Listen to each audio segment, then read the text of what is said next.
বিশ্ববিদ্যালয়ের একজন প্রাক্তন ছাত্র হিসেবে, একটা বিএনপির মতো ছাত্র সংগঠনের কেন্দ্রীয় প্রেসিডেন্ট হিসেবে, ওই ডাকসুতে একজন সাবেক প্রার্থী হিসেবে আমার কাছে টোটাল পরিস্থিতি গতকালকে যা ছিল তা আমার কাছে ভিন্নতর মনে হয়েছে। কারণ ইতিপূর্বে কখনো এইভাবে সমস্ত প্যানেল, আগে যারা হাঁটতো তারা অভিযোগ করতো, এবার তো দেখলাম নির্বাচনের আগে এ টু জেড যতগুলো প্যানেল ছিল সমস্ত প্যানেল নির্বাচনের কারচুপি নিয়ে অভিযোগ করেছে। এমনকি যেই শিবির আজকে পত্রিকায় মানে অনলাইনে দেখলাম বা পত্রিকায় উঠেছে যে শিবির জিতেছে, যে শিবিরও তো অভিযোগ করেছে মানে কারচুপি হয়েছে নির্বাচন। জাতীয়তাবাদী ছাত্র দল অভিযোগ করেছে, শিবির অভিযোগ করেছে, বামপন্থীর অভিযোগ করেছে, বৈষম্যওয়ালার অভিযোগ করেছে। অভিযোগ যে নির্বাচন নিয়ে কেউ করে নাই এরকম আমি একটা দলও পেলাম না।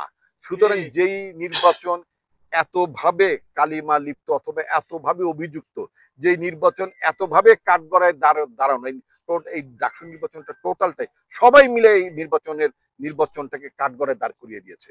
সুতরাং এর ফলাফলটা কাঠগড়ায় দাঁড়িয়ে গেছে।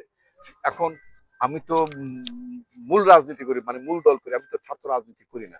যারা অভিযোগ করেছেন, যে সমস্ত দলগুলো মানে যে সমস্ত সকল দল অভিযোগ করেছেন, তারা কি করবেন, তাদের প্রতিক্রিয়া কি হবে সেটা আমি দেখার জন্য অধীর আগ্রহে অপেক্ষা করি।